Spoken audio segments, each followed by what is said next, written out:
जय जगन्नाथ सांग मैंने आपण मानक Soumya Sucharita creative soul Odia cooking channel को स्वागत।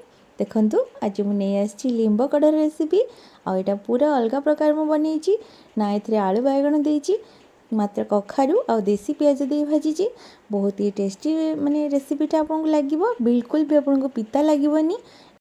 तापर कथार अच्छी रुच न रुच खा पिता बुझ न बुझ पढ़ गीता। तो डेरी न करी चलतु आम लिंब कड़र रेसिपीटा को स्टार्ट करवा। ता आगु आपण प्लीज रिक्वेस्ट जदि आप चैनल को सब्सक्राइब करना एपर्यंत ताले प्लीज सब्सक्राइब करनी आ वीडियो को टिके लाइक करने। चलतु एवं आम रेसिपी को स्टार्ट करवा। ये आप देखिपे मुझे पाचिला कखार नहीं आप एमती ही कखार ने कंचा कखार जमा ने देखो एमती जो कखार को आम चुन चुन की काटी ना ता आगुरी चलते आम फास्ट लिंब कड़ को बाछि ना। मुझे लिंब कड़ को आपने देखुवे मुझे पत्र अलग कर नहीं आठी गोटे भिड़ा नहीं जो लिंब कड़ आम नहीं आम आपको धोई ना माने एमती ता डाल सहित धोई ना धोई ने आमको बाछा सुविधा हम आ बाली भी भलसे छाड़ आदि आप बाछिकी भी धोचन जेकोसी छोट बाला छन्नी साहाଯ୍ୟ छाणिबे नहले सब माने फुल आ कड़ भासीज एथि मुझे गोटा धोई नौ एमती मत सुविधा है मुझे पानी रे दुई थर धोईकी पानी को भलसे छाटी नौ जेकोसी छानी रे थोईदेले पानी भी बाहरी जीव।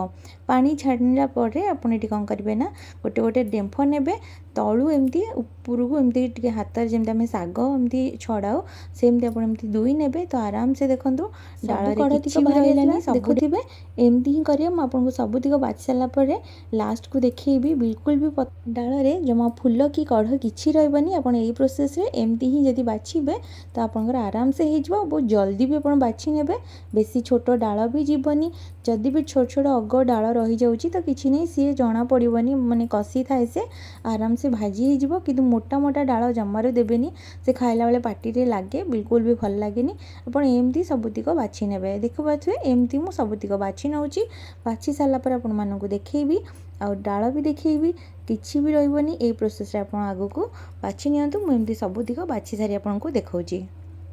ये देखो मुझ सबुतिक बाछि नहीं ए बेसी डाल भी ना जहाँ अग अग टिके टिके छोट छोट वाला अच्छी सी बहुत सॉफ्ट अच्छी सी आराम से भाजी हो आप पाटी को जमा लगेनि। देखो आमर पूरा क्लीन वाला फुल कड़ ए बाहरी आसी देखी दूसरी आपको जो डाल बाछि थी देखो ए किसी भी रही सब बढ़िया से बाहरी एमती आप प्रोसेस करेंगे तो आप जल्दी भी हो खूब कम समय भितर भी बाछि हो ये देखो लिंब कड़ पर मुझे कखारू काटिकी देखई दूची ये पाचिला कखारू नहीं 200 ग्राम कखारू को ये देखो एमती सर सर की काटी नहीं आप चाहिए आठ भी आहरी सरू करेंगे। हाँ कखारू जो आप काटे चोपा को बाहर करके ही काटे चोपा सह जमा ने एमती मुझे सर सर कर काटी नहीं। चलते रेसिपी स्टार्ट करवा।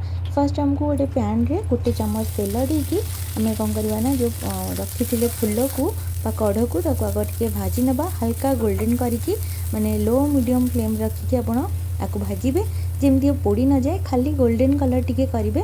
ये प्रोसेसटा को आप निश्चित फॉलो करेंगे डायरेक्ट कंचा करेंगे कंचा कले बहुत ही पिता लगी था आ छोट पिला घर समस्त भल पाती खायापे आप एमती करेंगे छोट पिला बड़ समस्त खाया भल पाए। तापर मुझे भाजिला बाहर कर नहीं आ गोटे चम्मच तेल देकी फुटे देती जीरा गोटे चम्मच जीरा फुटला पर 4-5टा रसुण काटिक पकई आउ 2-3टा कंचा लंका काटिक देती सी टे होगला से कखारू आ कखारू सांगे देदेली देसी पियाज आउ 4-5टा कुला रसुण देखिए लुण हल्का हल्का भाजी परिवा को देखिए चम्मच लुण और चम्मच अनुसार लुण हल्दी नहीं आप स्वाद अनुसार लुण देखिकी देवे आप केते लुण खाती। देखो आपको आम ए घोड़ेबानी आपको टे मीडियम फ्लेम रखी 1-2 मिनिट टी भाजी ना माने कखार टे सेमती भाजी हो गले आ कखार टेस्ट बढ़िया आसी थाए डायरेक्ट आप घोड़े देवे से जल्दी सीझीज ताले से भजार माने से जो लिंब कड़ आप भाजबे ना ता टेस्ट भल आसबनी और पियाज भी जल्दी सॉफ्ट हो नरम हो सीझीज तो भल लगे। तो आप एमती ही करेंगे मुझे जो प्रोसेस वीडियो को पूरा देखिए मैंने वीडियोटा ठीक से जानीपारे और एमती ही बनइबे। देखो सी टी 2 मिनिट होगला मुझे लिंब कड़ ऐड करदेली लिंब कड़ को ऐड करके एमती गोले ना लिंब कड़ को परिवा सांगरे ही देकी भाजबे।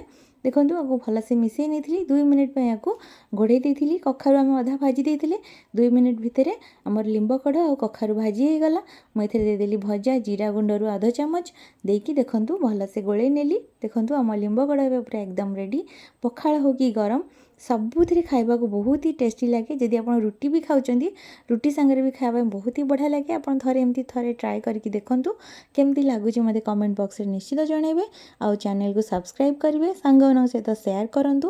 ଭିଡ଼ିଓ କେମିତି ଲାଗିଲା କମେଣ୍ଟ ବକ୍ସରେ ନିଶ୍ଚିତ ଜଣାଇବେ। କୌଣସି ପିତାର ରେସିପି ଦେଖିବାକୁ ଚାହୁଁଛନ୍ତି ଆପଣ ମୋତେ କମେଣ୍ଟ ବକ୍ସରେ ଜଣାନ୍ତୁ। ମୁଁ କଲରା ପତ୍ରର ପିପି ବି ଦେଇଛି, ଆପଣ ଚାହିଁଲେ ଡିସ୍କ୍ରିପ୍ସନ୍ ବକ୍ସରେ ଚେକ୍ କରିପାରିବେ। ରହୁଛି, ପୁଣି ଦେଖା ହେବ ଗୋଟେ ନେକ୍ସଟ ଭିଡ଼ିଓରେ। ସେ ପର୍ଯ୍ୟନ୍ତ ସମସ୍ତଙ୍କୁ ରାଧେ ରାଧେ।